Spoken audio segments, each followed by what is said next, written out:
Learn Crypto TV family, what's happening? We out here on another beautiful day out here in Tampa, Florida, and I'm headed to Coinflip's Bitcoin meetup. I guess that's what it is. I don't know.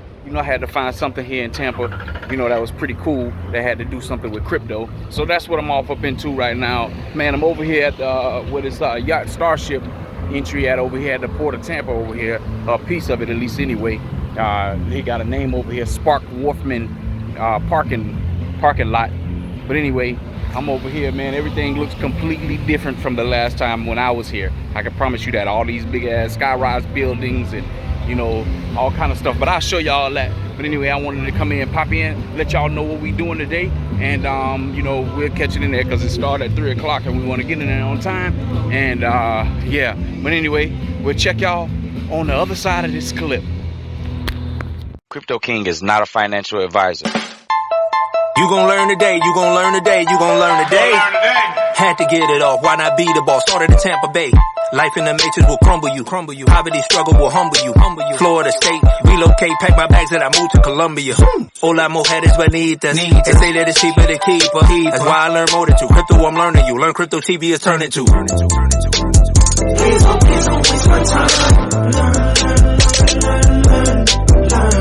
Yeah. Please don't waste my time.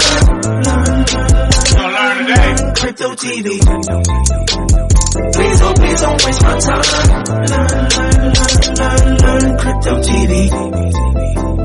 Please don't waste my time. Learn today. Crypto TV.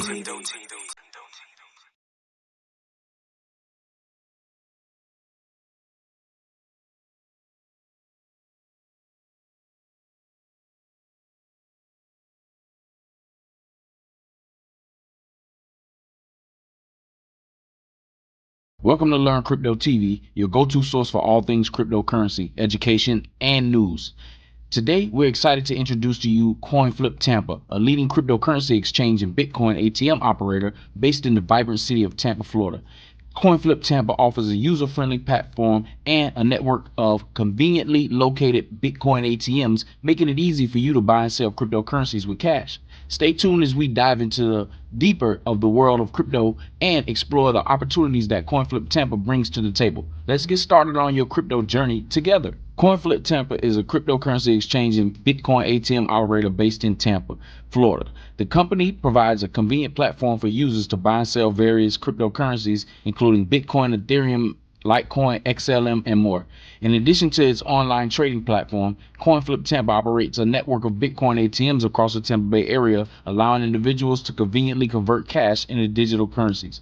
Coinflip Tampa aims to make cryptocurrency accessible to everyone by offering user-friendly services and seamless trading experiences.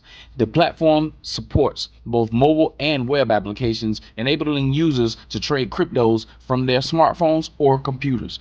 With a focus on security and compliance, Coinflip Tampa ensures that customers' funds and personal information are protected.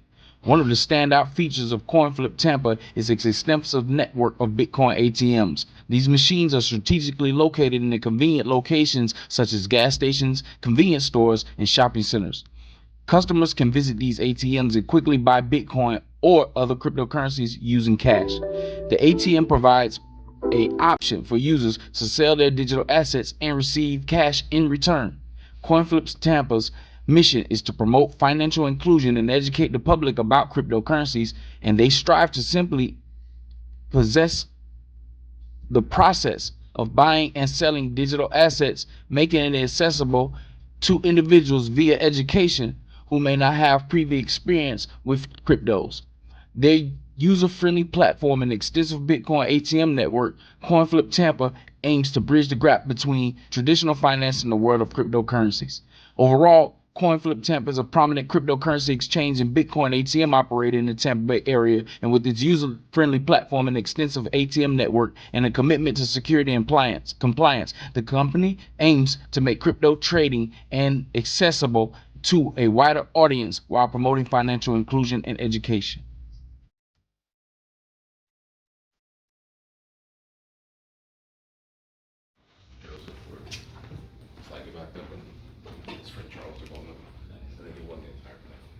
These are actually interactive screens. You don't need to touch them, but they'll respond.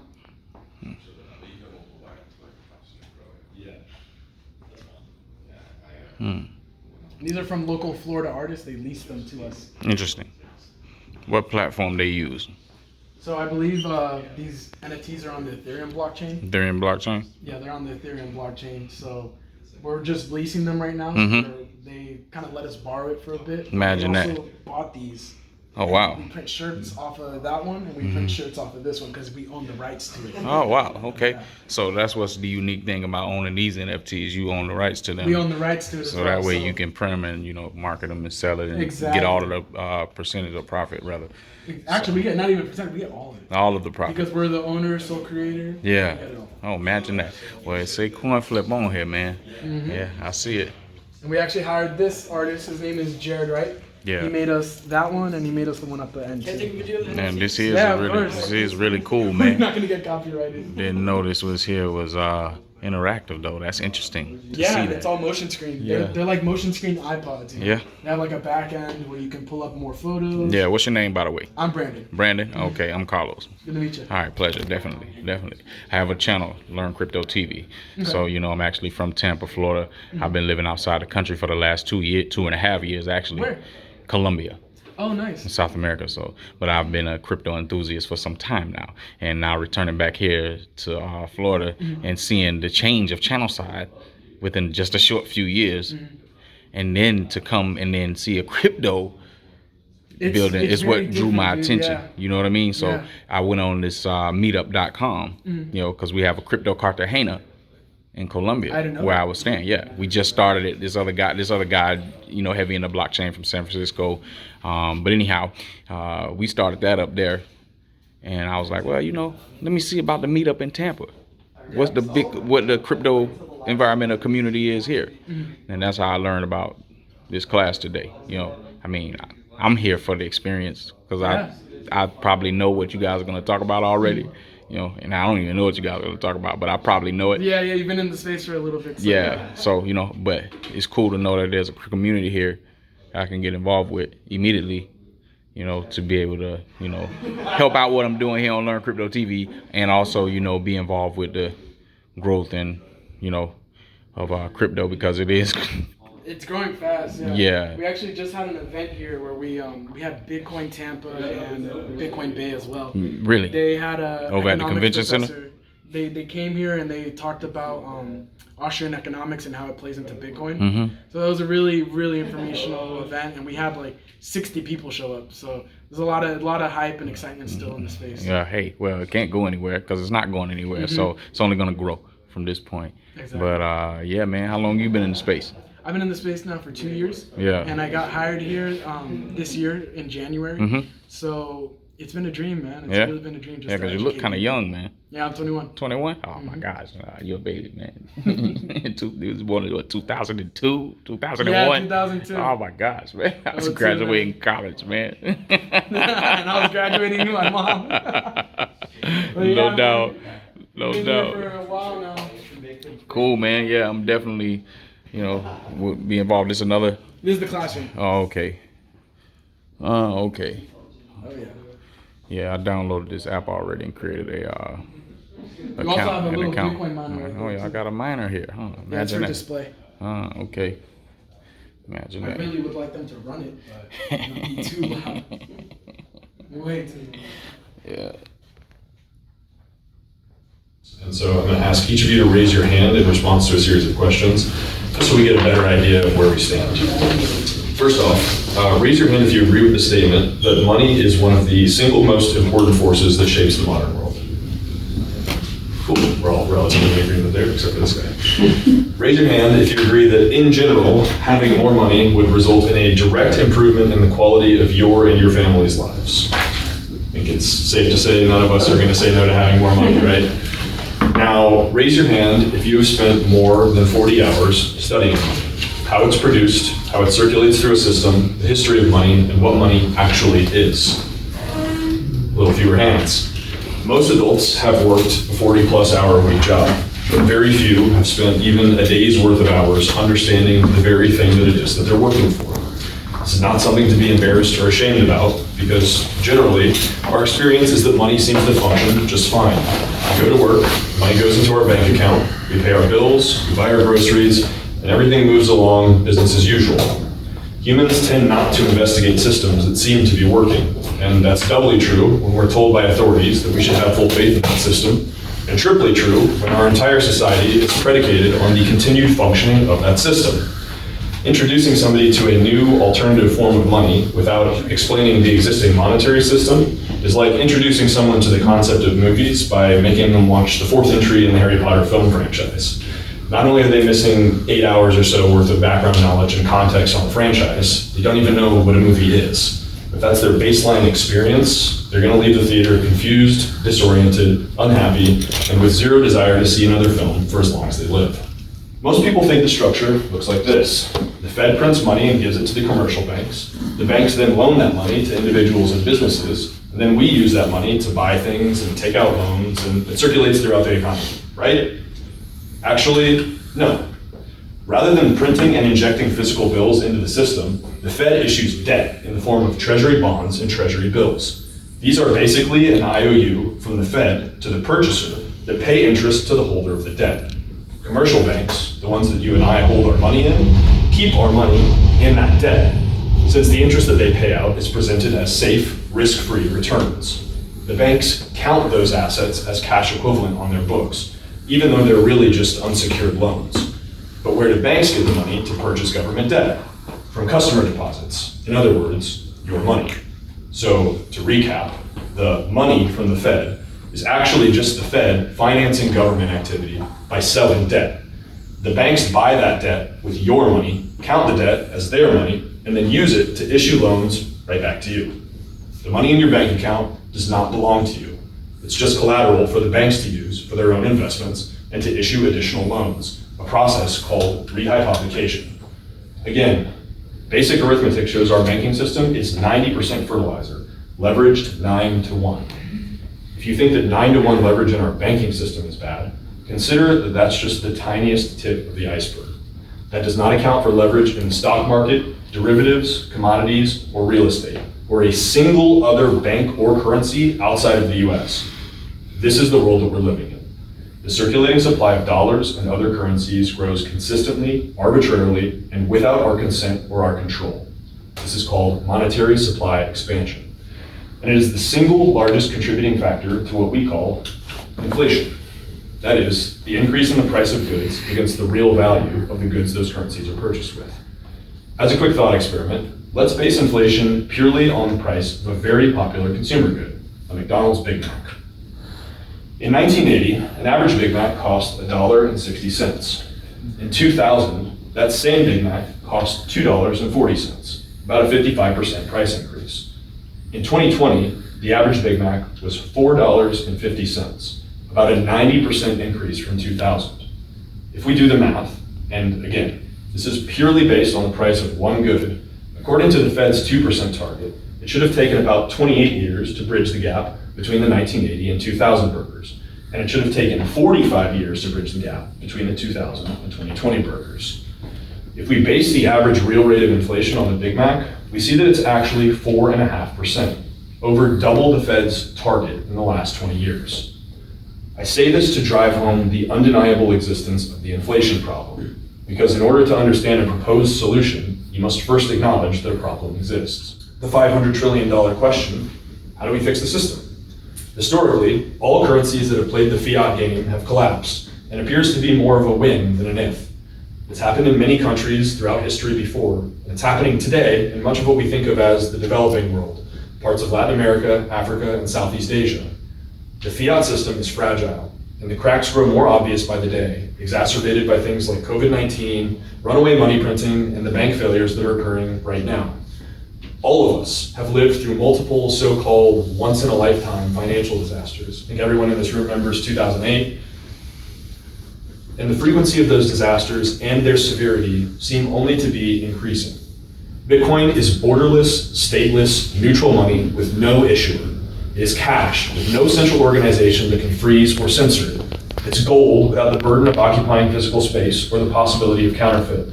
is digital real estate on 21 million square miles of property that cannot be seized, stolen, or claimed by an adversary or government. Because Bitcoin is so many things at once, it's very difficult, even for people familiar with our existing monetary system, to understand. Many people evaluate Bitcoin purely as a currency, or purely as a store of value, or simply as software, without realizing that it has properties that both encompass and transcend all of those things and many more simultaneously. This misevaluation problem is not unique to Bitcoin. Oh, that's the wrong slide. Humanity's story is a story about innovation, about finding solutions to problems so radically outside of existing paradigms that more often than not, innovators are seen as heretics. Galileo was imprisoned for life by the church after asserting that the Earth orbits the sun. Nobody thought that the Wright brothers would take flight at Kitty Hawk in 1903, and an overwhelming majority of people at the time dismissed the airplane as an unwieldy, expensive, and inefficient invention that would be quickly forgotten. In fact, the Wright brothers' very first offer of sale for their new invention was to the US War Department, which they emphatically declined and condemned as a waste of government funds. Now an F-15 costs $80 million a pop, and the US government certainly does not own the patent on it. Some of you probably remember the early days of the internet. The thing that is now the indisputable center of the global economy was, believe it or not, similarly disregarded as a passing fad, or a solution in search of a problem by everyone from public intellectuals and politicians to the entire mainstream news media. Very few understood the thing around which our entire world is now oriented, and those who figured it out quickly, the Amazons and Googles of the world, built empires on top of it. Make no mistake, Bitcoin is as radically and permanently transformative a technology as the airplane and the internet, and is, at the moment, even more poorly understood. This is good for people like us, people that are willing to evaluate a new technology in the context of the world that it's birthed into, and recognizing that transformative potential. Before we get too far, it's probably helpful to provide a quick overview of what Bitcoin is and how and why it was created. On October 31st, 2008, right on the heels of the global financial crisis caused by the collapse of the US housing market, the Bitcoin white paper was published by an unknown individual with the pseudonym Satoshi Nakamoto. The white paper, a 9-page document that I strongly recommend reading, it's right here on the wall, describes an open source software network that allows peer-to-peer transacting without a trusted third party, like a bank or any other intermediary. Satoshi believed that such a network would disrupt legacy financial technologies and provide people an alternative from the broken system that led to the 2008 collapse, as well as all monetary collapses preceding it. This protocol would be totally self-sufficient, and rather than trusting a centralized authority or issuer, transactions on the network would be verified by every one of its users independently, each running the software on their personal computers called nodes. Just about every part of the crypto industry that you can imagine over the last 10 years. The transformation and the maturation of Bitcoin and the Bitcoin community has been an incredibly special thing to bear witness to and participate in. 14 years ago, this thing was a little computer science experiment that was known to maybe a couple dozen software engineers and cryptographers. And with no marketing department and spread only by word of mouth, in just over a decade, Bitcoin spawned an entirely new multi-trillion-dollar industry and asset class, all by itself. Even if you know nothing about Bitcoin, consider for a moment the magnitude of that accomplishment. It took Apple 42 years and 160,000 employees to reach a $1 trillion market capitalization. It took Microsoft 33 years and 221,000 employees to do the same. It took Bitcoin 12 years to breach the trillion market cap barrier, and Bitcoin has 0 employees, just passionate advocates and talented builders. For those of you that are not aware, BlackRock just filed, people have been filing for Bitcoin ETFs for the better part of 10 years now. BlackRock is the largest asset manager in the world, I believe, something like 14 trillion in assets under management, and they just filed for a Bitcoin ETF, or exchange traded fund, which is a pretty big deal. If anybody can get it approved, it'll be BlackRock, right? There's no, if it can't be done by BlackRock, then nobody can do it, period. Like that'll be, if the SEC really shuts this down, there will never be an ETF, or at least, not as long as Gensler is chairman. That being said, though, I think it's quite likely that it does get approved. Again, not a legal expert, and that's not financial advice, but I think the odds are good.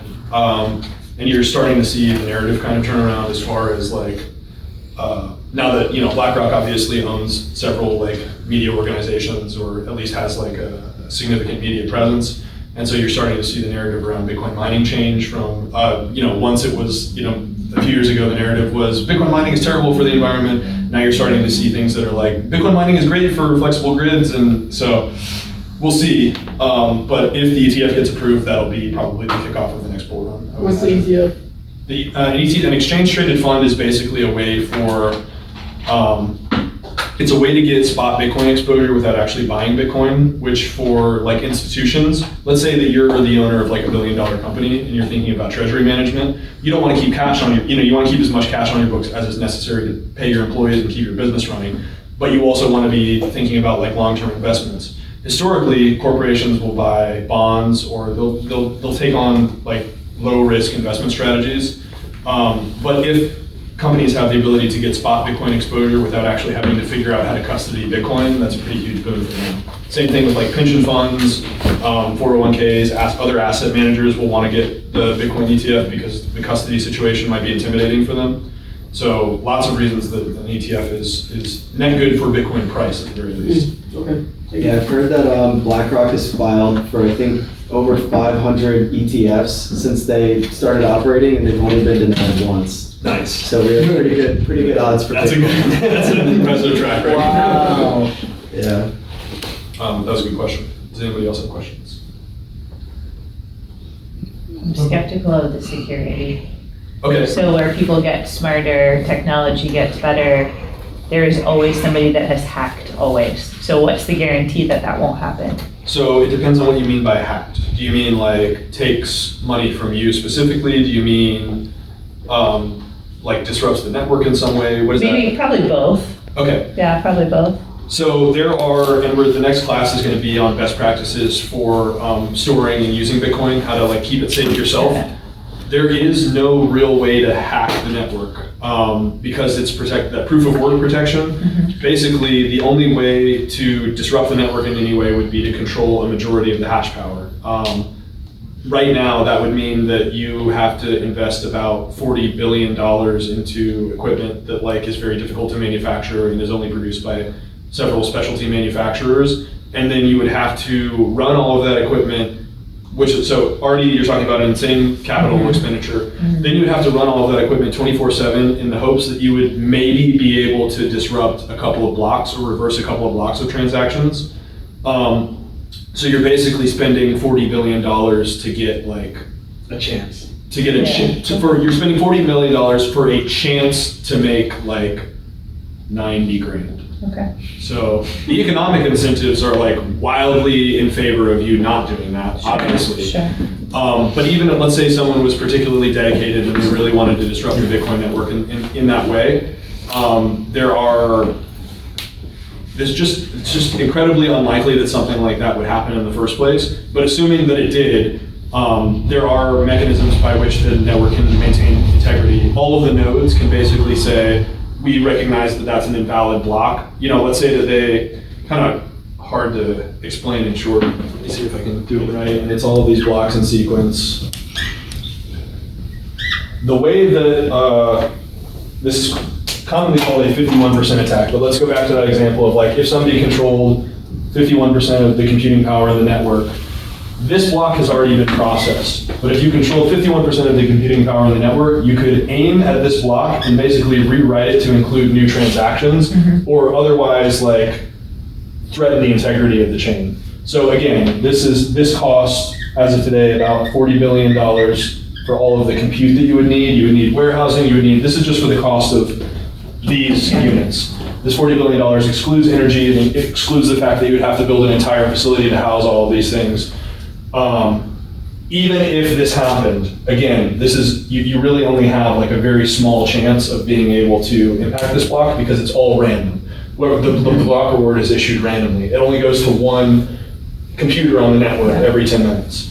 So that's how the network protects itself in terms of it requires an insane amount of actual electrical power in order to disrupt the integrity of the overall network. As for individual security, if you custody your own Bitcoin and you store your keys, it's kind of like anything else. If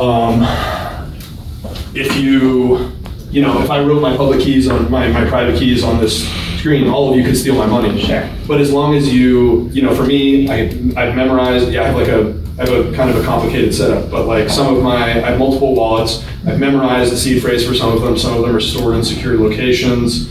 It would be very difficult for somebody to steal from me because they need so many different pieces of the puzzle in order to take my assets.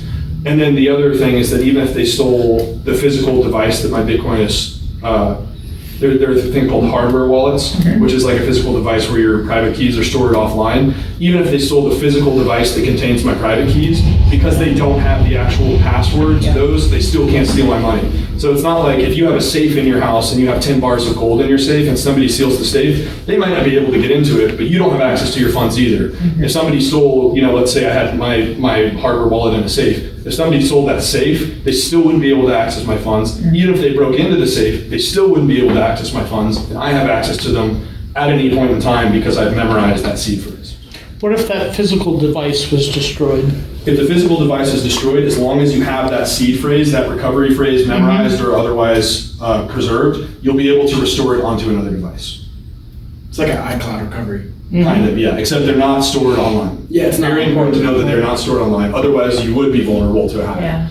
Yeah. And you wouldn't want to store it online because someone eventually will get smart and get into your computer and find those words and, oh, look at me, I found some money. Yeah, the seed phrase is as important as your social security number. You keep it with your documents. You don't have any copies of it online. You don't even tell people. It's way harder to steal your seed phrase than it is to steal your social security number. I could get your social today if I wanted. On that note too, the money that's associated with that is not actually on the hard wallet. Right. Yeah. It's stored on chain. Yeah. Everything is always on the blockchain. Your private keys are offline, but that money in your wallet is always there, right? It's not associated with the money itself. The Bitcoin itself is not associated with the physical device or the device. And then something to this, if that was still a risk or a fear in your mind, if you wanted to rewrite that block and those other 3 blocks exist, you have to rewrite all of those. You have to do a whole lot of work. So say you're selling a big thing like a house. You're like, hey, we're gonna wait for like 6 of these to happen. Because our transaction was here, and to do all of that work, which is already hard to do, I have to do it 6 times over. And at some point you're like, it's impossible. Yeah. And that's what they call like a confirmation, it's a new block. So if you sell $1 billion property, like, you got an hour, right? Let's go get lunch. Yeah. The deal is done, we'll wait. Okay, now it's impossible to go back in time, and okay, now I'm happy to hand over this whatever expensive thing that was. Any other questions? What is Coinflip's mission and purpose in Tampa? So we have 3 operating arms of our business. The largest part of our business is the Coinflip ATMs, which are in the lobby, which you probably saw when you walked in. That's what we've been doing since 2015. That's our core business. We have about 4,000 of those nationwide, and those are extremely lucrative. We take a huge haircut. Because it's the only way that you can exchange physical cash for Bitcoin, we make the margin on those is nuts. So that's a very lucrative business. That's our primary business. Our second operating arm is Olive, which is our software wallet. It's also a buy-sell trade platform, so you can buy Bitcoin and other cryptocurrencies on there. And it's a self-custodial wallet. Self-custody is a concept that we'll be getting into in the next class, but obviously very important if you're already in the industry. And then our third operating arm is these crypto experience centers. This is the very first, and our goal is to educate. We're kind of a touchstone. We're a place for communities to congregate, for the crypto community to gather. We do lots of events here. We're doing a big game night next week. This is obviously also an educational facility. So we do a lot here, but most of it is just designed to engage with people that are unfamiliar with crypto, give them a physical location to come and learn about these concepts, and then also for people that are already kind of in crypto and understand it or want to get to know people that are in crypto, kind of a networking hub for that as well. You mentioned this word cryptocurrencies and other things. So what's in between Bitcoin and these other cryptocurrencies? That's a great question. So cryptocurrency as a concept is very broad, and there's a lot of different use cases. Bitcoin is kind of designed to be, Bitcoin is, let's just call it hard money. It's designed to be hard money. It's designed to be immutable. It's programmable, but not super programmable, meaning that there are there are a number of applications for Bitcoin, but they are somewhat limited in scope. Then you have everybody in here familiar with Ethereum or has at least heard of it.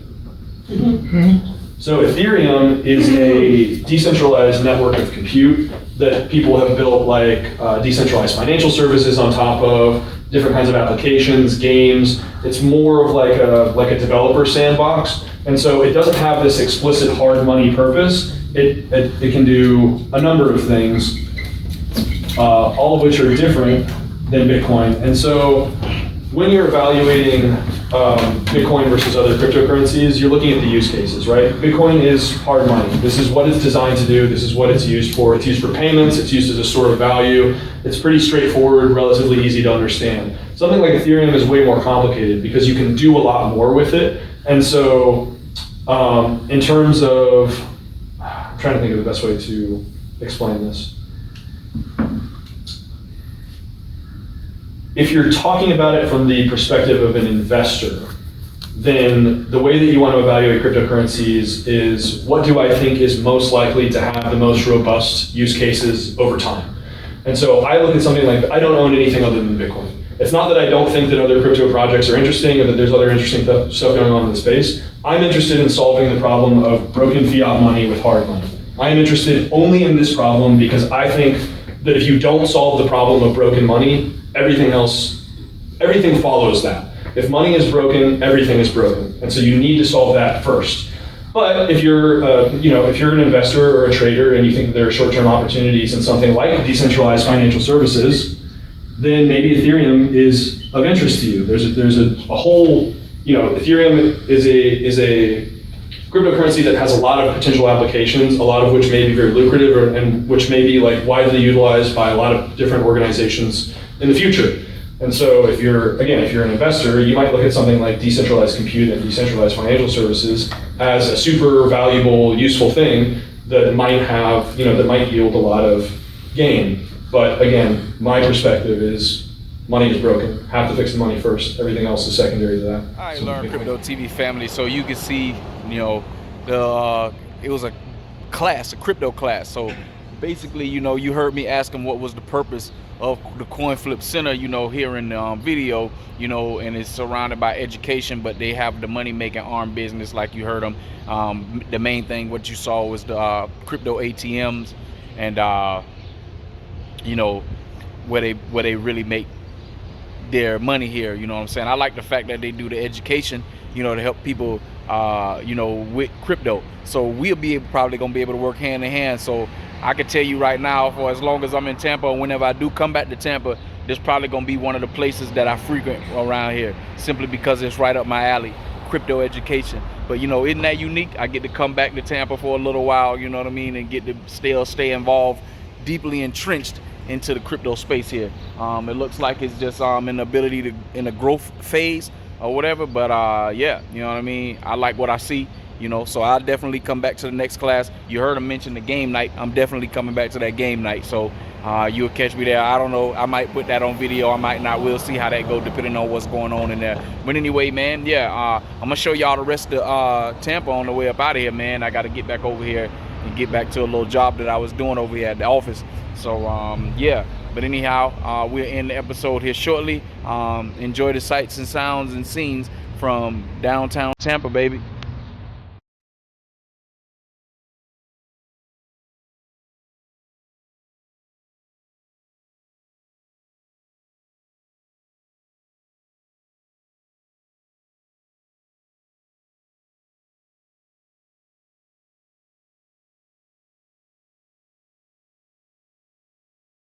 If you're considering participating in Coinflip Tampa, here's a summary of what value opportunity could bring to you. Coinflip Tampa offers a range of compelling reasons to consider participating in its platform. As a cryptocurrency exchange and a Bitcoin operator, Coinflip provides numerous benefits and opportunities for individuals interested in the world of digital assets. First, we have accessibility and convenience. Now, this prioritizes accessibility by providing a user-friendly platform and a network of ATMs across the Bay Area. This means that you can easily buy or sell cryptos using cash at one of their conveniently located ATMs. Whether you're an experienced trader or new to crypto, Coinflip Tampa makes it accessible for anyone to participate. They also have an extensive cryptocurrency selection. Now, they support a wide range of cryptos, including popular options like Bitcoin, Ethereum, and Litecoin, as well as lesser known altcoins. These diverse selections allows you to explore different investment opportunities and tailor your portfolio to the preferences and your investment goals. Next, you have security and compliance. Security is a top priority for Coinflip Tampa. They employ an industry-leading practice to safeguard your funds and personal information, ensuring that your assets are protected. Additionally, Coinflip Tampa is committed to regulatory compliance, adhering to relevant financial regulations and KYC and AML, or Know Your Customer, anti-money laundering procedures to maintain a safe and trusted trading environment. Next, you have education and support. Now, this is recognized as the importance of education in the crypto space. They provide a resource and support center to help users understand and navigate the complexities of digital assets. Whether you're a beginner seeking basic knowledge or an experienced trader to expand your expertise, Coinflip Tampa offers education materials and customer support to assist you throughout your cryptocurrency journey. Also, they have financial inclusion.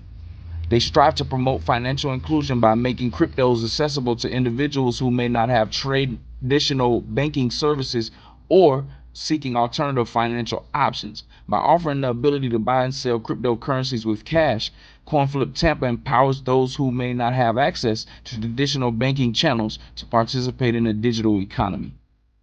And last, they have growth potential. Cryptos have demonstrated significant growth potentials over the years. By participating in Coinflip Tampa's experience or exposure, this emerging market will have the potential for you to have long-term value appreciation. Whether you're looking for a short-term trading opportunity or a long-term investment strategy, they provide a platform for you to capitalize on the growth potential of cryptos.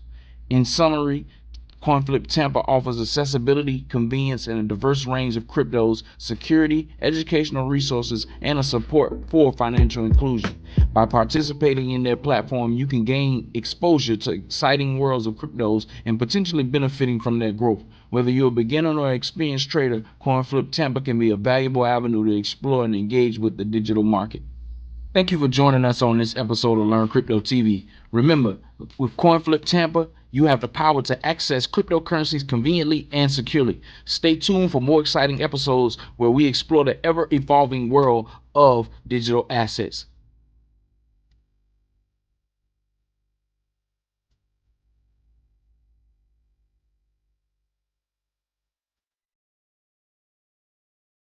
Well, family, I made it back to my final destination, after the crypto class, I guess, and so we're gonna shut the program down right here. You saw some of Channel Side Drive out there, the new Channel Side Drive. I guess that's the up and popping area here in Tampa now for all of the millennial generations, all of the people with a little bit of money in their pocket and stuff like that when they want to go hang out. Because you definitely go spend some money down there. But anyway, hopefully you learned something like always on the channel. We're gonna do different stuff, while we here in America, when we get back to, it's the regular scheduled program anyway, it doesn't really matter, but we just doing a little something different, bringing you a different curveball, while we're here in America and stuff. So, we'll find somebody else to interview, and like I said earlier in the program, you definitely will see me at that games night, so you'll see me back over there at Coinflip again. I don't know, it might become a regular hangout for me while I'm here, simply because I know that they open and they have stuff going weekly. So anyway, I'll check you guys out on the next episode, and we'll see you then. Ciao. You're gonna learn today.